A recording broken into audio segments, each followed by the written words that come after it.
You're never happy, are you? That is a very good thing. You will continually come to clarity about new desire.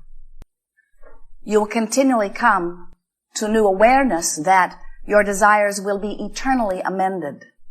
And we want for you the ease and comfort and joy that come in the finally recognizing that you're not ever going to get it done. That a new desire is going to continue to percolate within you. And, this is big, and it's going to be another unfulfilled desire. So if you are oriented to checking things off your list, life goals, you are undoubtedly discovering that you can't check them off as fast as you put them on. And if completing that list is important to you, kill me now. Kill me now. Kill me now. This is your new affirmation. Kill me now. Get me out of here now, because I will forever be frustrated at my incompletion. And we say, indeed, if completion matters to you, you will be frustrated with your incompletion, because we all are focused in a universe that is bound for expansion. And that expansion means a new idea that is not fulfilled yet. So, when you begin to get into this rhythm of a new desire being born, and it's fresh, it's bright, it's new, it's life-giving.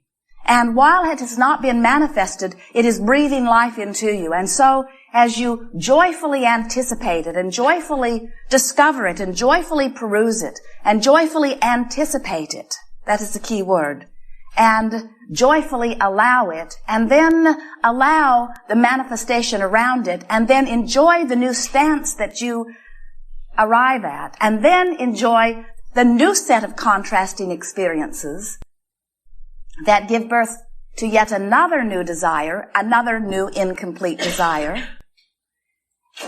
But you have this knowledge now. You know that anything that you desire that you can bring about. You have this knowledge that you are about achieving vibrational harmony with your own desire. You have this knowledge that the basis of your world is well-being.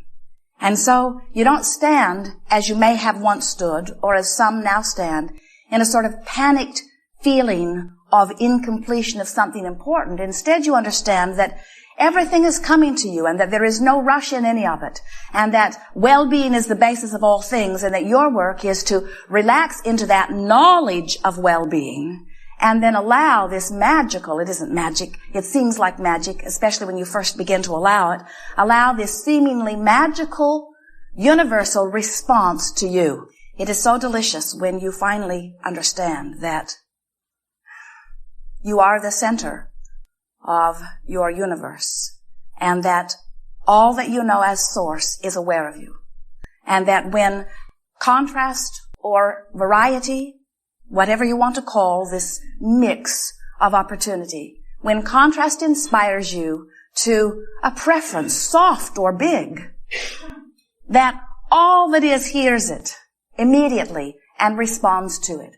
When you say, ask and it is given, you have never found more accurate words, because when you ask even at a cellular level, source energy responds.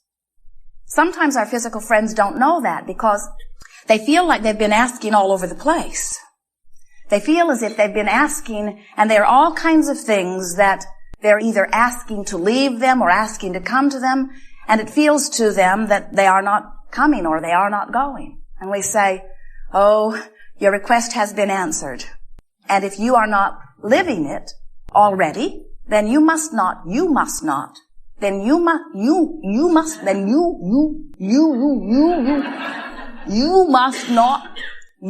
not yet be a vibrational match to your own desire. That's all there is to it. In other words, creating is about lining up energy in you. It's not about lining everything else up. It's not about getting anybody else in the universe even to agree with you. It's about you being a vibrational match to your own desire. It's about the mix within you. You're the only one who can get in your way. You are the only one who can hurt you. You're the only one who can put yourself in a vibrational place where you are not in harmony with your own desires. And the good news is, every single time you're doing it, to any degree, you have an emotional indicator that lets you know that you're doing it. When you feel positive emotion, like joy or exhilaration or love or appreciation, that means that in that moment, your horses are lined up. But when you feel fear or blame or anger or any of those emotions that you describe as not good feeling emotions, that means you got a desire going one way and a belief going another. And it's a significant enough belief, meaning it's a significant enough thought, meaning it's a thought you practice often enough, meaning it's an active enough thought in your vibration, meaning it's a dominant enough part of your vibration that it's in your way. So, some good words to focus upon. Dominant vibration. What's my dominant vibration? When we talk about your dominant relationships, we're talking about what has been most activated within you. Jerry and Esther were in a car wash a day or two ago, and Jerry found a book, and it is really a book written to the new father. And since Tracy and David have new baby Kate, these things are sort of interesting in the family these days. And so Jerry picked the book up and was reading a little bit of it, and he found it so humorous he wanted to buy it.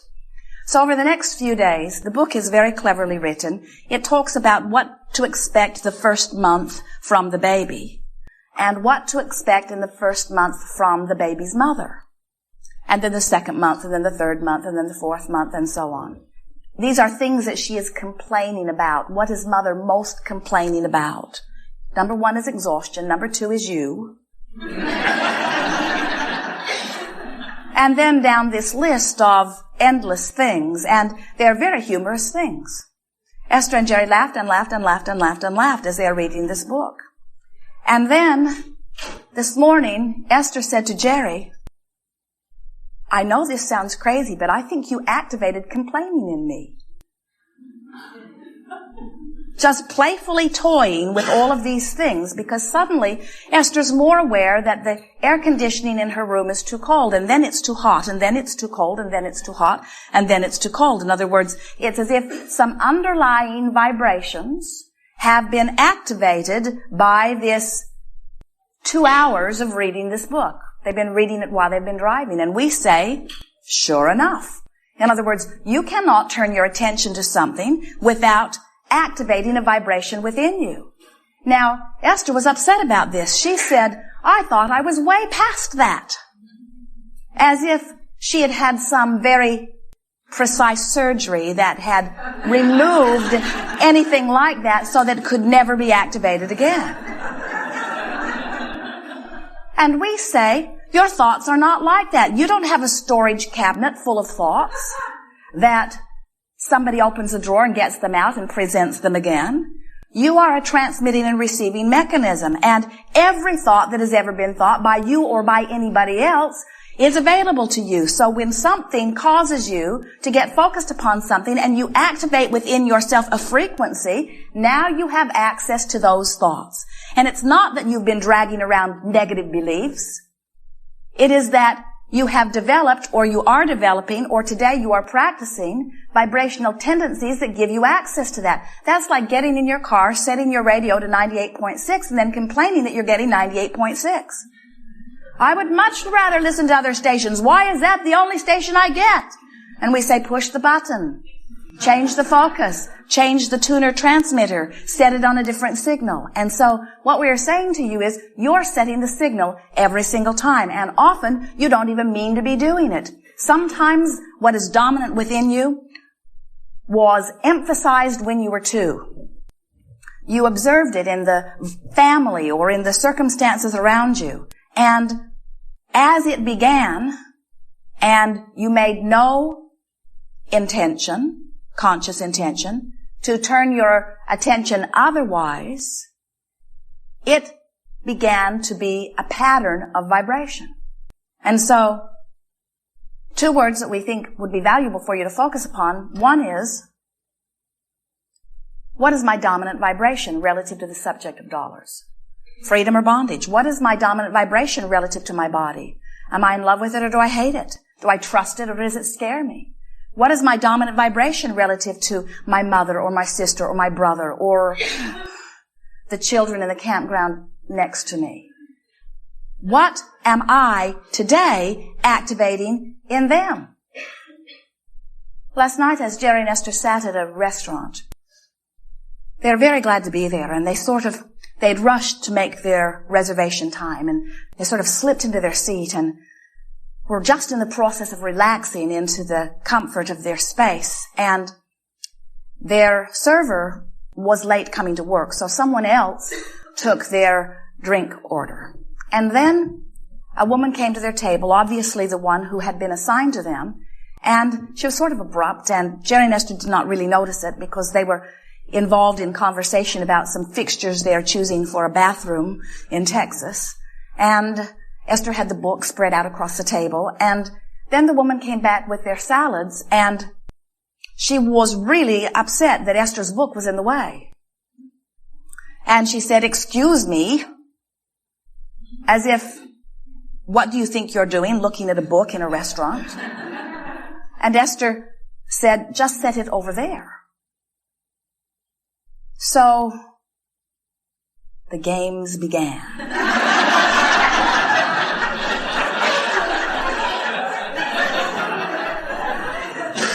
Who's really in charge of this table?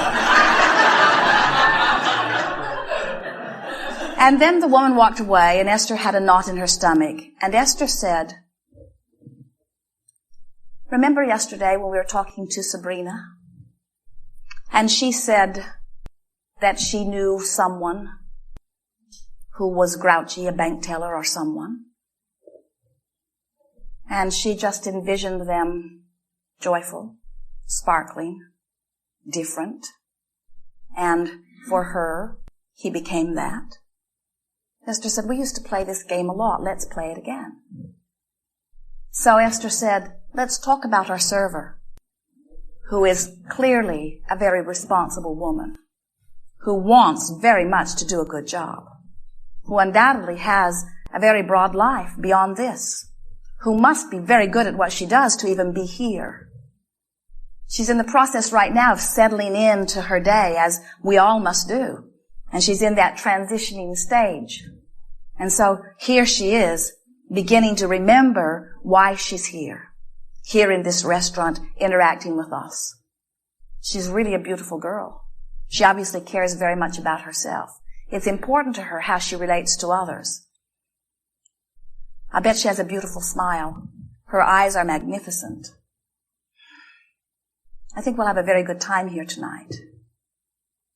And when she came to the table next to pick up the salad plates, she dropped Esther's fork. And they all laughed. And then they had fun, they had conversation, the trauma was over. You have, in every moment of your life, no matter who you are interacting with, the ability to activate the best in them. And when you do, your life will be good. Or you have the ability to observe them wherever you might have bumped into them, let them activate that in you, and then you don't have a very good time and you blame them, and then you feel powerless because the world stinks. Everywhere you go, there's someone troubling. And we say, you get to choose. You get to choose what you activate in everyone, and you will be amazed at the personalities that they have just ready to show you. They are brilliant. They are loving. They are adoring. They are good. They are reliable. They are helpful. They are loving. And they want to play with you. But sometimes that's not where they're vibrating.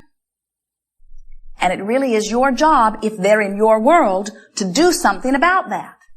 Now you say, well, it's not my job to vibrate for them. And we say, no, it certainly isn't. But it is your job to maintain your vibration. In other words, that's how these horses get all out of balance. You don't do it on purpose. You don't set out. You don't begin your day by saying, I have a goal and I'm going to make sure it doesn't happen.